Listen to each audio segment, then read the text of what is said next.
So, I want to talk about medication, specifically psychiatric medication. And before I begin, I want to name that I am not a licensed or a clinical professional. So, if you are considering or anything that you are experiencing or that your professional is recommending to you, I want you to check in with yourself and your healthcare team. And if you do not have a healthcare team, I strongly urge you to do your research and find someone who is relatively safe and respects your desires to learn more so that you can get the information from a licensed professional. This podcast is, as I always mention, educational and educational only. This is information from my lived experience from the past 3 years around mental health and conditions that I experienced or distress that I experienced, and some of the results or the new experiences that I encountered along the way. And one of those things was interacting with psychiatric medication, psychiatric drugs. Now, my introduction to psychiatric medication was done against my will. It was when I was in distress and I was involuntarily committed. And so there are a lot of things that I can get into about that experience, but I want to name and focus on the medication that I took willingly when I consented to taking medication and my journey around that and how I navigated that new space and how I've been still navigating that space present day. I am happy to share my experience and disclose this information because I recognize there is a lot of stigma, a lot of shame, especially in the Black community, rightfully so. Not the shame or the stigma, but the fear and the rooted repression and distance from us reaching for medication, especially around psychiatric care. There is a long history in this country, in the US, around the abuse and the misuse and mistreatment of Black folks and how our bodies have been manipulated and abused and forced into conditions that served the dominant culture, the white culture. And that has not changed radically, unfortunately, in the 21st century. We are still experiencing disproportionate abuse, mistreatment, and quite frankly, incompetence around Black mental health and Black health care in general, and the nuances that occur in our community. And, until white providers or quite frankly, any provider of any race, any background, expands their education to be more culturally competent, I don't blame anyone, any Black person specifically, and any marginalized person from fearing or having shame around this topic. So I just want to name that the shame is real, you know. I try to reach for a shameless living and a shameless life, to stand in my truth, to be authentic, to be confident in who I am and the mistakes that I make, and that it's okay to fail and that it's okay to break down. It's okay to have a mental breakdown and rise again and fall again. I reach for that constantly. And I also know that the shame hurts and the shame sits in me as well.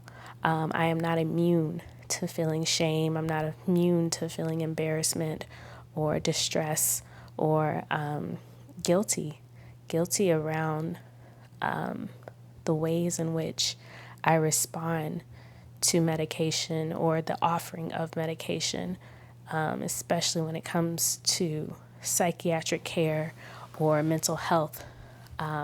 It's a very touchy subject in our community, and I want to get into it because I think, again, I fully believe, not think, I believe within my soul and my spirit and my heart that when we face our fears, when we start opening up the conversations, we are able to recognize what something is there to teach us. And we get to decide from a place of awareness and hopefully non-judgment, that we get to decide if something resonates with us and if something is right for us or if something is not right for us. And then we get to choose from a place of wisdom, information, and hopefully community and collaboration, where we go from there and how we grow in better ways and how we live a better life holistically, not just physically or financially, but across the board, our mental, emotional, and spiritual health as well.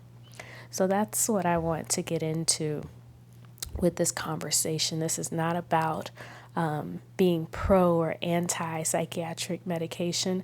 I quite frankly don't care about the debate to that extent. I want to speak about the research that I've done, the empowerment that I have felt, and also some of the blind obedience, or not to use blind inappropriate, but obedience to something that I didn't believe in. So just complying, that compliance of just taking medication because, the doctor tells you so, the good doctor tells you to do it. And so I've experienced that, and I just want to share a little bit about how I've navigated from being just compliant and disengaged, quite frankly, from my health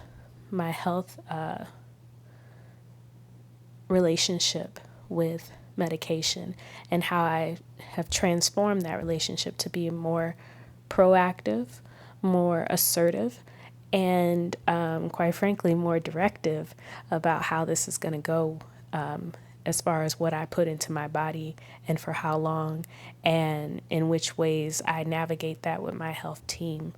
And so there's a lot that we can unpack from here, so let's get started. I willingly took my first psychiatric drug in February 2021. After being discharged from the hospital, I was prescribed a prescription of Vistaril to help with anxiety. And the night of leaving the hospital, I definitely was feeling shaken up. I was still feeling trepidation around taking medication, because I had just experienced 3 days of people giving me medication against my will and saying that I had to take it. And just feeling small and disempowered. And so that was the first moment that I can recall me, hanging my head down and just being obedient and saying, whatever, I'm just going to take it and see what happens.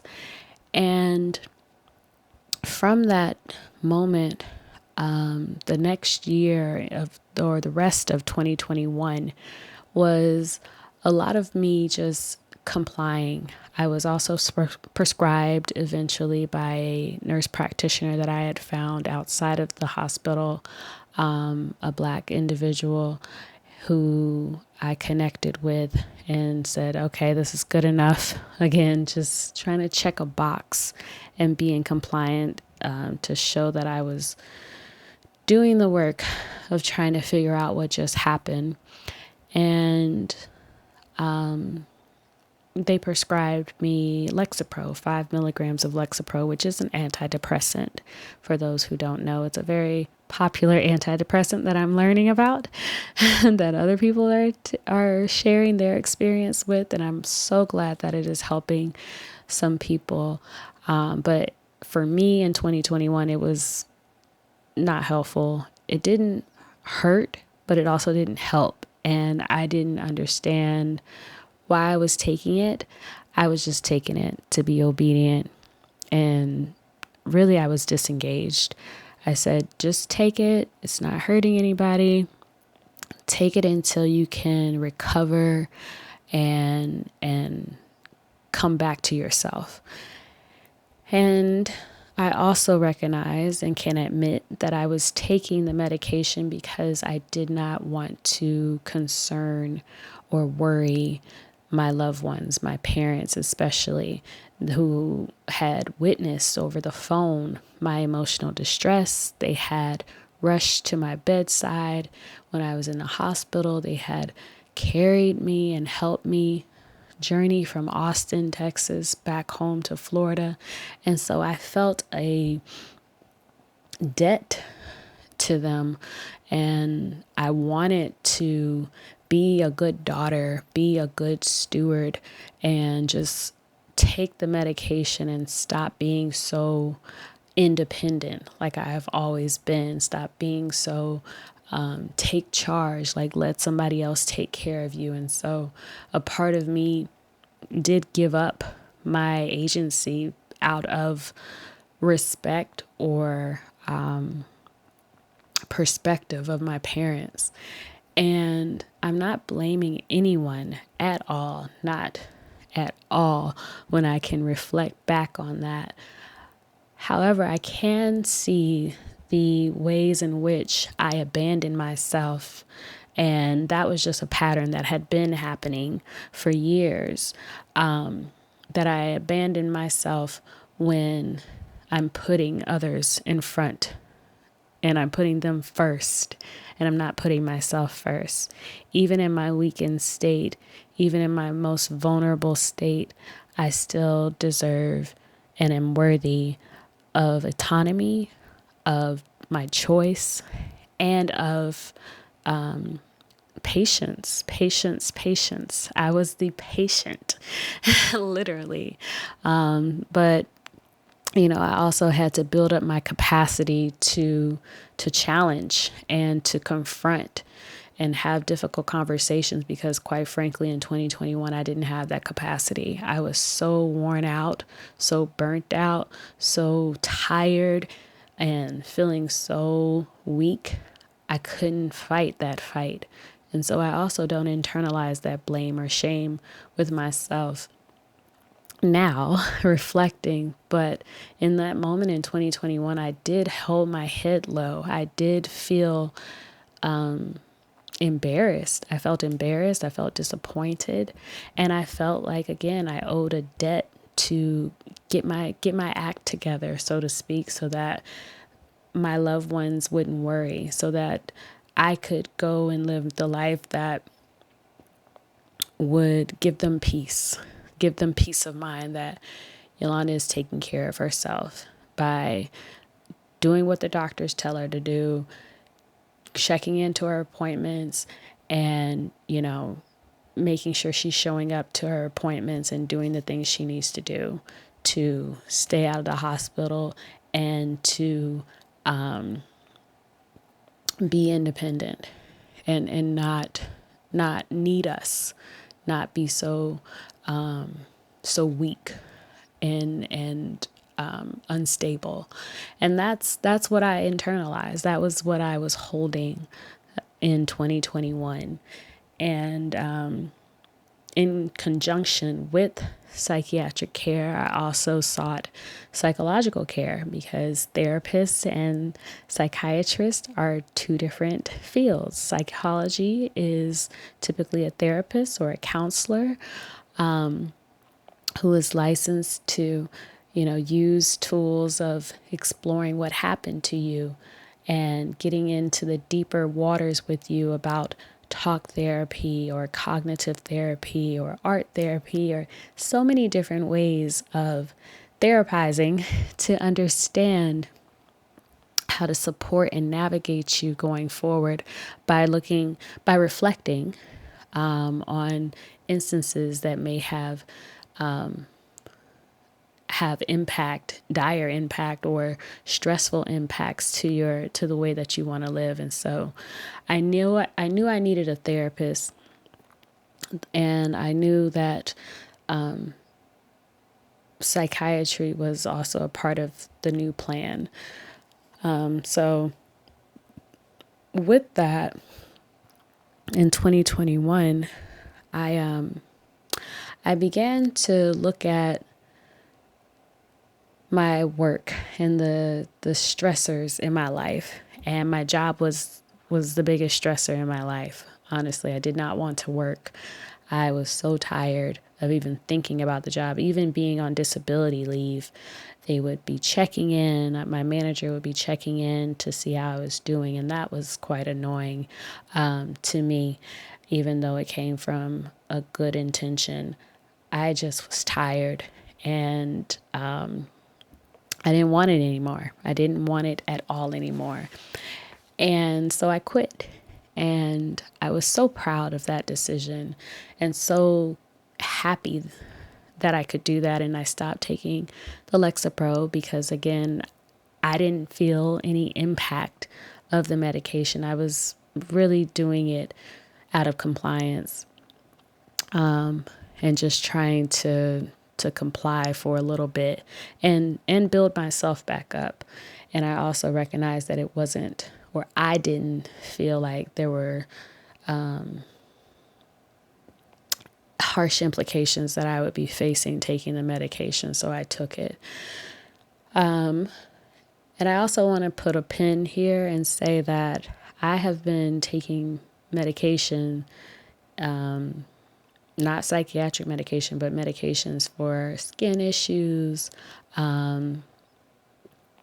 for a while. And so I think a part of my history kind of rolled into my decision for why I took medication. For the people who have never taken medication, who barely take a Tylenol, like, I understand considering taking psychiatric medication is a really big leap, especially given the history of this country and the present day of this country, and how Black folks are not well tested in these studies around medication. They're not well considered, and they're not well diagnosed holistically, in my opinion. So it is something that you have to sit with, or I encourage you to sit with, before you make that decision. But sit with the information is what I began to do as I started to build my strength up, and I started to release some of the stressors in my life that were taking up so much mental and emotional space. I started to see, like, oh, I don't need to take this medication right now, and that's okay. I'm not being defiant. I was really being reliant on it because it was keeping some heat off my back. So I thought, but really I was being passive. I was being passive with my care, and I was just clocking in to psychiatric treatment. I clocked out of my work job and my career, but I was still clocking into psychiatric treatment. And that's on me. I recognize that. In 2022, I was moseying along, so I stopped taking medication in September 1st, 2021. I re-engaged with medication in 2022 after my second hospitalization, and I started taking, they prescribed me Lexapro at 10 milligrams. And again, like, I had just finished taking Lexapro the previous year, did not see any impact on my livelihood. I did not feel depressed to begin with, and so I did not understand the application. The solution did not match the problem. The problem wasn't even understood or explained to me. The problem wasn't even properly sourced with me. And so I needed to take a step back. I took the medication again out of kind of a habitual compliance, but I stopped it, and it didn't take that much time for me to say, you know what, I'm going to find a different nurse practitioner and really just start to show up with my care. And that's what I did. I started to do some more research and say, like, whoa, I took the biggest stressor out of my life, which was my job. What else is happening? And I wanted to know. I did not want to sit on the sideline of my care, especially after a year and some change of recovering from, I would say, one of the lowest places and spaces in my life, where I just felt so broken and so hurt and uncomfortable as well, just feeling exposed and weak. But I knew that something else was going on at the point where, okay, the biggest stressor in my life is nowhere near here. Like, the job has been gone for at that point, like 8 months. And I didn't have anything to point to other than the fact that I was still putting people and things and situations before myself. I wasn't choosing myself. I wasn't actively getting in front of things and saying, do I really want this? I was just going along with things. And I was still disengaged. So I think my body and the mind is a part of our bodies, and the brain is a part of our bodies. So I think the totality of my body from head to toe was really trying to reach me and get me back online to say, you've been quote unquote independent, doing things on your own, being a boss, being a leader, taking charge for so long. You don't know what it looks like to be in alignment with a higher purpose, a higher creator. And so I had to learn some things in a very challenging way, but I'm very grateful that I'm still alive to this day to say that I am free from the fear of what people could have done or could have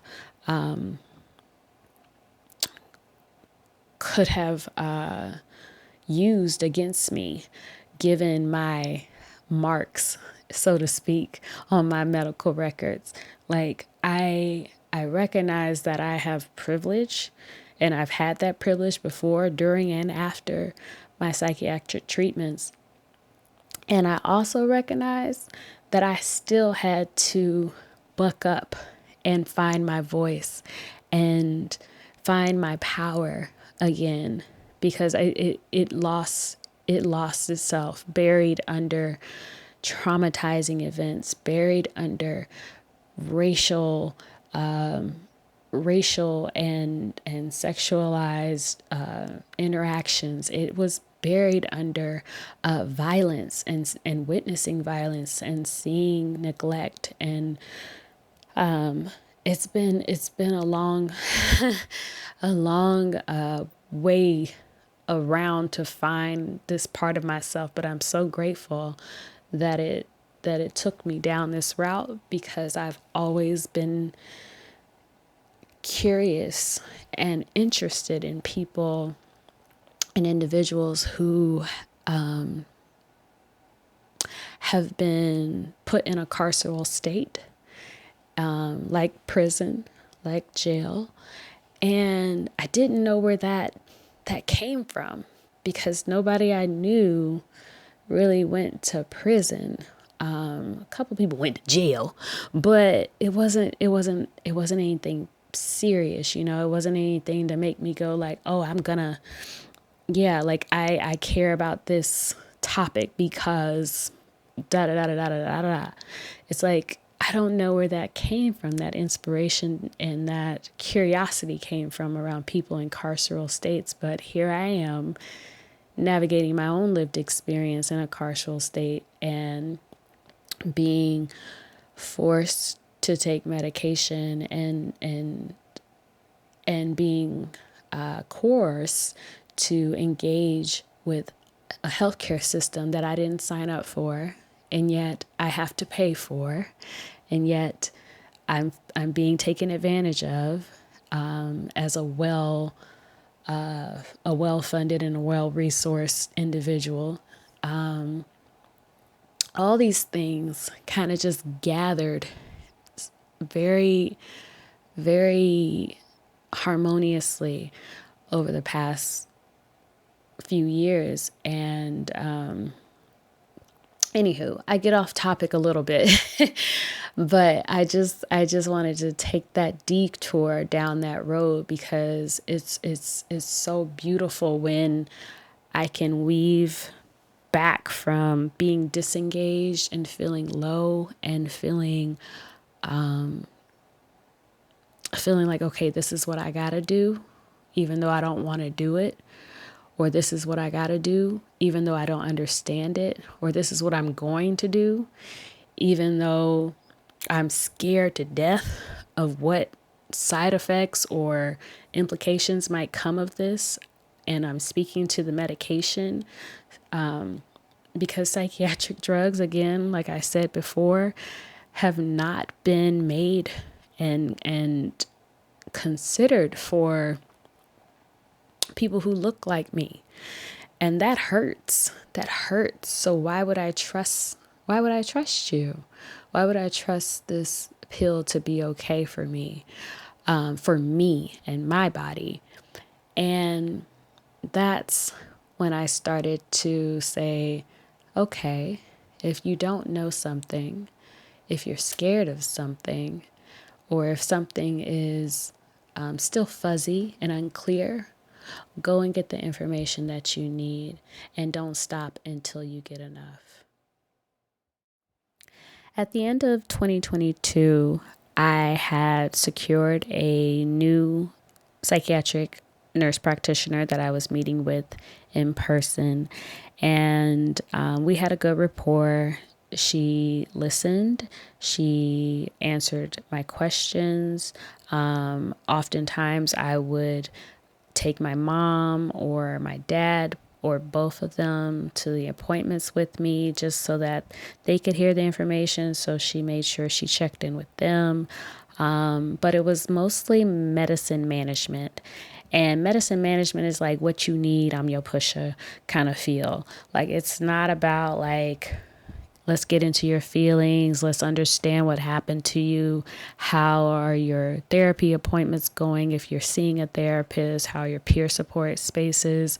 Do you need other resources? It's none of that. In the experiences that I've had, it would be wonderful to have more of an integrative experience, but I haven't found it, and I haven't seen it in my readings of other people's experiences, which is unfortunate because as whole people, we need a holistic experience. And I'm not saying that one doctor should be your all in all and you should get everything under the same shop. However, we have to start collaborating and stop competing for resources. Otherwise, we're not getting to the unity and the wholeness that we deserve. And so I found a practitioner and they were great at the things that they were great at. However, it was still not sufficient for me. And I had to engage. I had to sit up straight. Project manager had to come back online, even though I had quit my job. The work was still necessary. I still had to come to the appointments with an agenda and clarity because these are services that I'm paying for. And even though, insurance is covering it, I'm paying for the insurance now. I don't have a company that's paying for my insurance. I'm paying for the insurance, so I'm really sitting up straight. But more than the money, I'm sitting up straight because I feel better. I've rested. I've taken up space. I've gotten the support around me that is nourishing and life-giving. And I'm not being stressed upon for things unfairly or imbalanced relationships. I'm not in one-sided relationships. And so I'm starting to get stronger each and every day because I am actively building those muscles back to myself and to my well-being and to the vision that I have for my life. And as I'm doing that, I'm starting to notice the standards of my health care and they are not good enough for me and where I'm going, where I'm headed. And so I start to get curious. I start to look into other ways that I can get support. So I reach out for second opinions. Specifically, I remember reaching out to a psychiatric nurse practitioner who was of my culture, Black woman, and just doing a quick video call to get an assessment of my current provider, who I felt was doing kind of the bare basics, and I was looking for more. I was looking for more clarity with my medication plan and treatment plan. I was looking for more testing. I was not being tested. Like I came to the appointments asking, okay, what lab tests do I need in order to assess how this medication is affecting my body?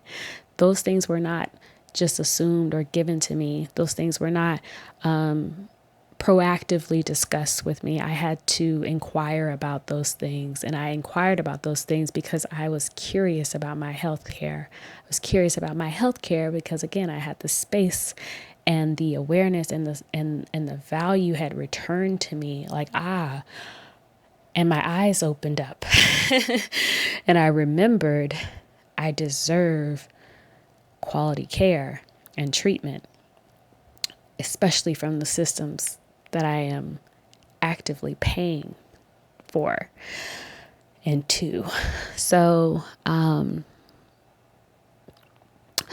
asked Sister Girl for her opinion, and I got the same old tune, and I said, okay, I'm gonna stop here because yes, it's important to allow grace and space for our healthcare providers. But when I start to see a pattern, because at this point, this is the fourth or fifth psychiatric provider that I've interacted with over the past 2 years, and I've been getting the same kind of tone. And beyond that, I'm reading about other people's experiences with their providers and getting the same similar tones. And it's disheartening to me. It's hurting me inside to witness that people are doing their best, and their best is not even scratching the surface of what I need and what I require from my standard of care. And me, as a privileged person who has access to healthcare, who has the funds to pay for out of pocket, who has the ability to assert herself and speak up, who has the support of family and friends and peers who are tapped into their mental health and who are willing to show up for me as well. I have all these things, and I can't find someone to give me a thorough examination and recommendation and insightful treatment plan. What is happening to the rest of our country and the rest of our world?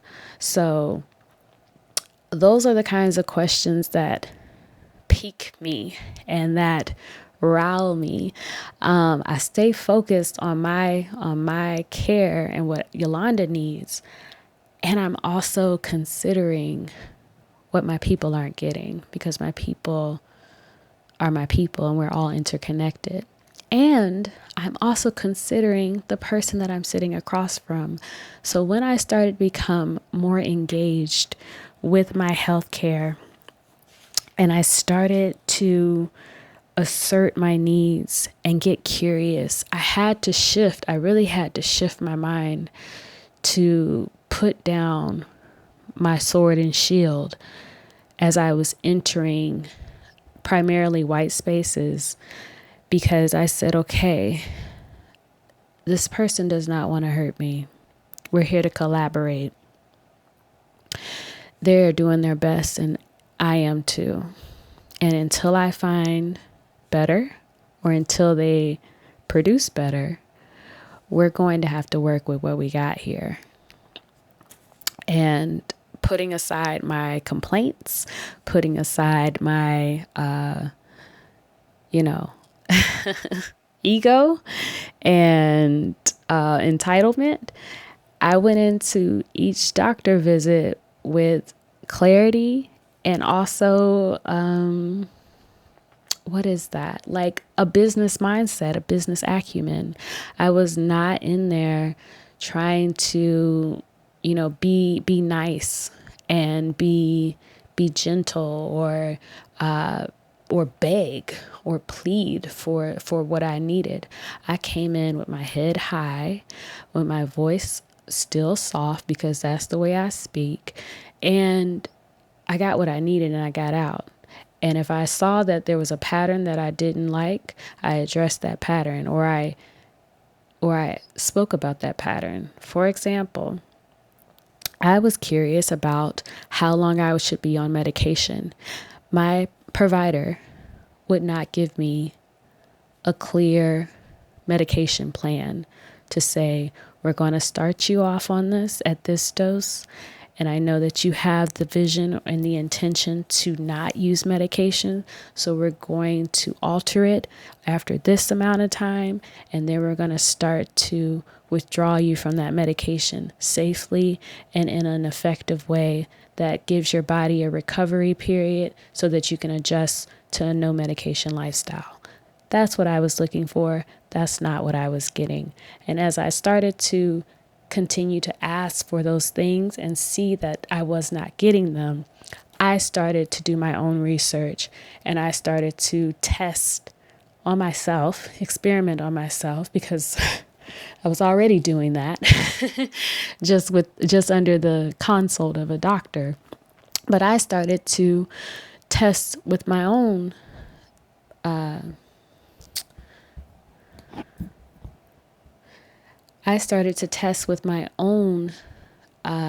wisdom and knowledge and empowerment and all the information that I had gathered thus far from this provider that I could get and from any other provider, as well as community support boards, peer support spaces. I mean, I gathered everything, family members, friends, everything that I could find to really remember, you got this. You can decide. You don't need to rely solely on this person because they have the white coat on, or because they have the pen, or because this is their office, or this is their house, or this is their this. It's like we each have the right to choose. And above everything, it's me and God. It is me and God, and I am trying to get clear in my gut what to trust and what not to trust. And I'm doing my best. And so eventually I just came up with my own medication plan, and I communicated with my provider. I communicated with my parents and those who I trusted to involve them into my practice of being transparent and open and honest, while also recognizing that everybody don't need to know my business and what I'm doing. If there is a realm of privacy that I also keep with my care, but I also recognize how to balance being private while not creeping into the realm of secrecy. And that was very important to me, especially as I confronted a family member who was not comfortable with me not taking medication or traveling without medication. And, I felt that they trusted medical providers more than they trusted me. And they valued their opinion more than they trusted my insights on my body. And it made me feel low. It made me feel disempowered and belittled. And I had to remember, and shout out to my therapist, shout out to my journaling practice, shout out to all the other people who just root me on and say, I trust you, you got it. I'm nervous, but I'm not going to allow my nervousness to become your problem or become transferred to you. I'm going to state how I feel on this situation, and maybe I don't agree, but I'm also going to respect your decision for you, because you have been doing an excellent job at living your life. And we all get to do that. So shout out to all of those factors, and even the family member who was, expressing concern. They did it still with the rigor of staying in communication with me. Like, we didn't just end on their feelings. It was a mutual respect and learning and growing to say, like, okay, we're at an impasse. We got some conflict here on like what you think and what I think and how you feel and how I feel. But they didn't check out. They didn't leave me in the arena to like just heal that communication thread. They stayed consistent, they stayed open, they listened, and they returned to the conversation with more insight and more awareness, and also forgiveness and compassion. So I say all that to say that we all have work to do. And we all have work to do. We all have work that we want to do to make this world a better place, to make our lives better, to be better in our own beings, in our own bodies. But if we are not curious, if we are not interested in our own safety with our own channel to source, so my source is God, and God is love. And so if I'm not in a healthy, consistent practice with my God channel and that clarity that we got, there's going to be a problem. And I love this quote. I want to read you this quote as I close out this portion. We have to have a belonging to ourselves as a fundamental starting point of being able to avail ourselves of any other kinds of spiritual practice, development, formation. Otherwise, we're subject to being corrupted beyond measures. And that quote was expressed by Reverend Angel Kyoto Williams, who was my previous mindfulness instructor and guide. I was trained under her program for the Mindful Institute, Mindful MNDFL. She is the architect of that program. It's still running, and I really respect those words, because we have to have a belonging to ourselves. That's fundamental, because anything else, we're just out here hopping on. We're hopping on a different person, a different practice, a different job, a different place, a different this, a different that. And it wears on you, and then you're reaching for a different medication, a different tool, a different that, a different this. And I'm not saying that there's anything wrong with change. I embrace change. I love it. I change all the time, and I'm unapologetic about it because I get to change. That is a free will within me that is alive and ferocious. What I'm getting at is the intention behind it. It's the energy behind it. And we have to slow down to be still with that energy. That is how we find belonging to ourselves. That is how we connect and tune in to that channel. That's how we get back to it. It's always there. It's always there for us. And sometimes life be lifing, the barriers be barricading, and we do have to just be patient, allow for grace, and cry out for help when we don't know where to go from there. But just know that that light, that peace, that inner knowing is available to you right here, right now. And once you've taken the scenic route around your world to get back to it, it's going to be amazing. It's going to be uplifting, and it's going to encourage you to go so much further, not only for yourself, but for those that you love. And so keep fighting the good fight. Know that it does not have to always be a fight. It can be assertive, but it can also be kind. It can be empowering without being egoic. It can be freeing and open without being loose and chaotic.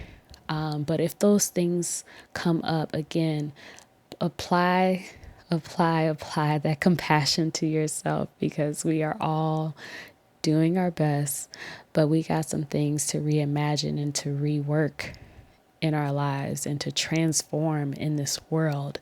And I'm just excited to be here, to get to do that, and to do that with such clarity. And I want to talk to you a little bit more about the last component of now that I'm here, how I'm still using a medication and what my relationship to medication looks like now after, navigating through my first 2 years of psychiatric treatment, and the information that I've gleaned, the providers that I've had, and things like that. I would love to now share with you where I am in 2024 in my relationship with psychiatric medication. Where am I currently with my relationship to psychiatric drugs?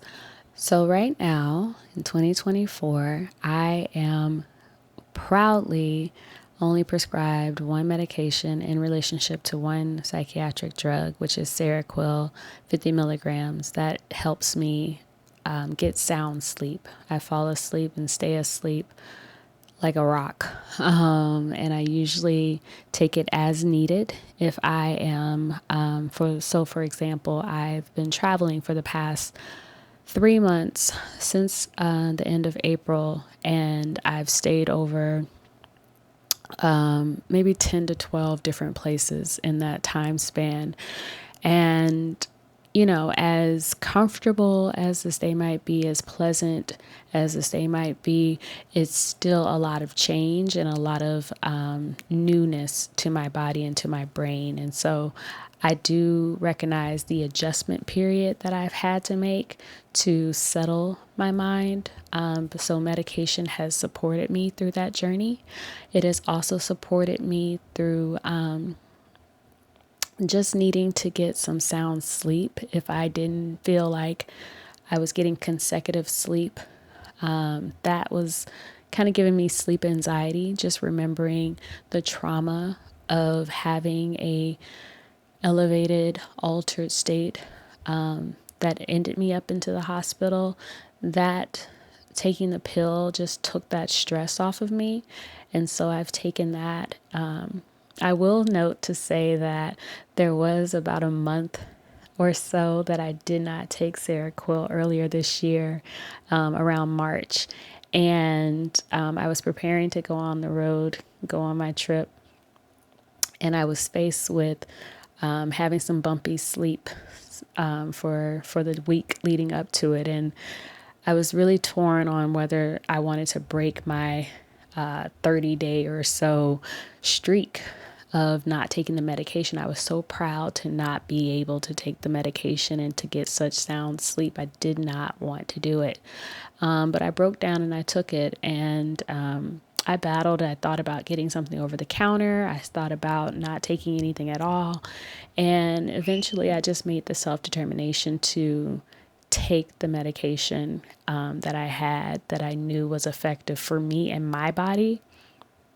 And and I just let it go. And I remember taking the medication and then calling my mom to just grieve that loss of that streak, grieve that disappointment that I was feeling in myself. I had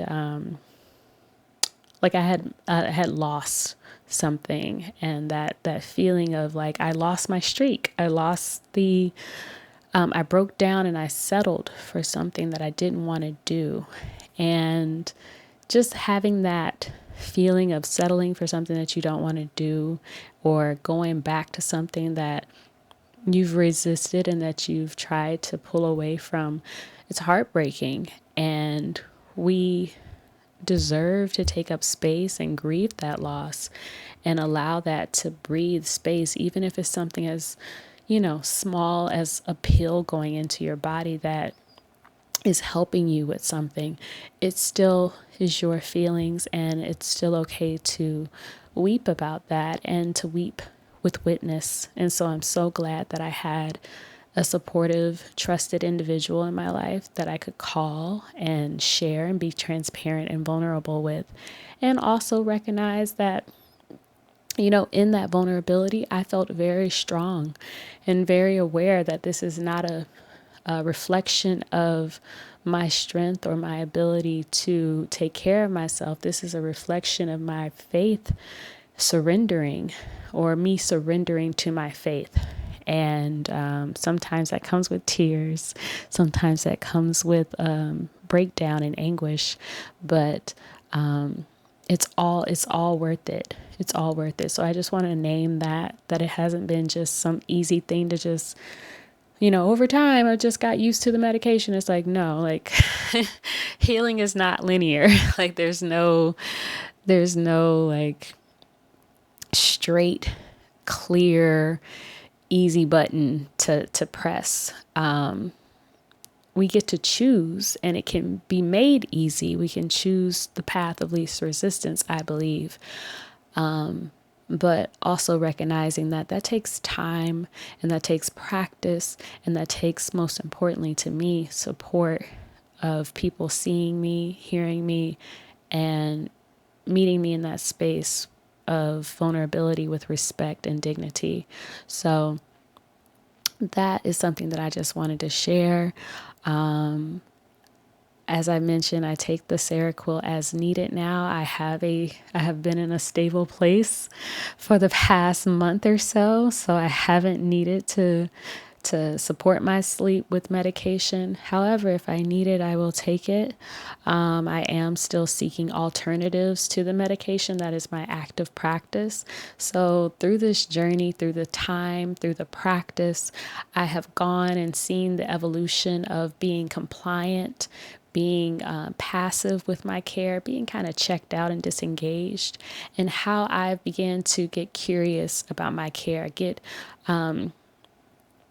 more engaged, and just, sit up straight and prepare for my doctor's appointments, prepare by researching and checking in not only with doctors and nurse practitioners about psychiatric treatments, but also my other channels of information and knowledge keepers and knowledge management, because there are so many wisdom holders around us. We just have to be brave enough to reach out for them. And when that happens, sometimes it just falls into our laps by just us naming how we feel and expressing ourselves out loud, to just see what comes of it. That's the faithfulness, that's the hope that I have for myself and for others, that when we do express ourselves out loud, we'll find what we need. We'll get the answer that we've been praying for and that we've been calling into our lives. So I've gone from that curiosity state and that seeking and that driving, like the why, the why are we doing this? Why do we need to do it this way? Why is this way? Just really getting into into the mind of it all, not to not to bypass the fact that I needed the medication. I accepted what it was, and I accepted the reality of the situation. I also kept my channel open to recognize, like, this does not have to be just what you say it is just because you have a white coat on. And then finally, I think I've come to a place of creativity, just being innovative about my care, reaching for different ways of taking care of myself, deepening those practices that I've already installed in my life throughout the years, but also getting curious about other alternatives and not cutting myself off from other alternatives. So this practice of trialing and erroring with medication and psychiatric drugs has opened me up to other possibilities that perhaps may be more aligned to the way that I want to live my life. Not only around sleep medication or sleep management and stress management or anxiety management, or just the heaviness of it all and managing that, but actually reimagining a world where I don't need so many interventions to live my life. So that is what I'm tapping into more and more these days, while still managing my feet on the ground and managing to cope with the realities of the world. So it's a balance, but I feel very supported by organizations like the Black Mental Health Collective, the Black Emotional and Mental Health Collective, BEAM, who has resources just around this specific topic around psychiatric treatment and how to show up to your appointments with preparation, and how to ask, which questions to ask, so that you're not reeling over these things. I'm a project manager, or a former project manager, so these things are embedded in me to ask questions, to set an agenda, to have a goal and a purpose at the end of a meeting, to have outcomes, to goal plan, to track things. These things are like my habits. However, I recognize that other people don't have these capacities necessarily. Some people do, and I applaud the people who do, but for the people who don't and who might want some support, BEAM is a great organization. My therapist has supported me along the way, just helping me again with some of the limiting beliefs that I might have around care and around who is on the other side of the table, and just opening up my mind to the possibility that people aren't out to get me, that people do owe me explanations when I'm paying for services, and just helping me with my self-worth and my voice to stand up for myself. And then I will also shout out particularly my family, who has been learning along with me. Now, they're not perfect, and I don't ask them to be. And a lot of this work has been done in solitude for myself, but my family has also done their solitude work, and I have seen little blips of curiosity and moments of, insights that come full circle. So I say that to say, like, when people don't understand where you're coming from, or when people are seemingly challenging your position, or maybe you're not getting as much validation that you're seeking from the people who are around you, just know that they may be trying. You may not see it, but they may be trying just as much as you are. And sometimes you have to pivot away from someone or something to recognize your own perspectives and your own insights, and go get the things that you need. That does not make any of us less deserving of support and conversation, and just in general, like, the community that we're trying to foster. So I really appreciate the ways in which people have returned insights to me. I think the people who share back to me what my words and what my examples have meant to them, and how they have reconciled in their own lives some things that have been going on. That really makes a difference, to hear that and to know that and to see that sincerely. So it's not lost on me that I'm sitting in a room by myself talking on a microphone to no one, but someone is out there, someone is listening, someone's are listening, and it matters. Like, we're all interconnected, and I know we're doing the best that we can, but it really makes a difference to be appreciated and seen along this journey. So thank you for listening. If you, again, are considering medication of any kind, please consult your physician or your trusted healthcare team. If you do not have a healthcare provider that you trust and know, and you would like someone who reflects your identity, if you identify as Black, again, you can reach out to beam.community.